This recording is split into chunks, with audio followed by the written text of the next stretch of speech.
Trump had an interview recently with Jonathan Swan.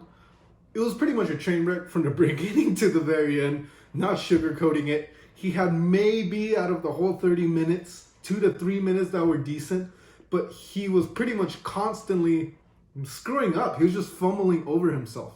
So here are kind of like the two most important things the Democrats have to take out of this.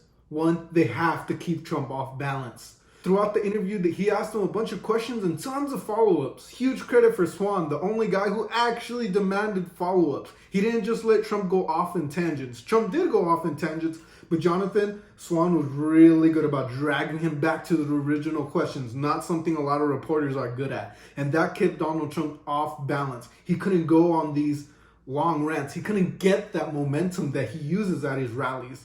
And on the debate stage, they just cut him off. And when he couldn't get it started, when they were shifting around enough, he just couldn't do it. And he really looked incompetent. He just looked like he was falling over himself. And the second point kind of ties into the first point. How do you keep Trump off balance? You have to ask him questions that he can't make into entertainment. Trump's an entertainer. We've seen it from the rallies, his TV shows. He just is that. That's who he is. He exudes that. He loves it. He generally loves the crowds, the rallies. I'm pretty sure he hates everything else about being president.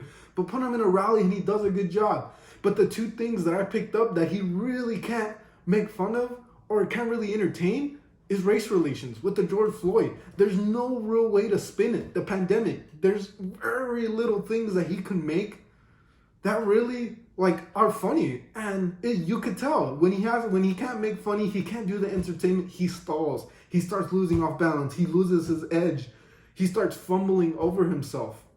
If the Democrats are smart, and especially Joe Biden, they'll come up with ideas where they just don't let him. They move him, push him around, they flip the topics on him, they ask for follow-ups, they just don't let him alone. They force him into situations where he can't use his entertainment to get out.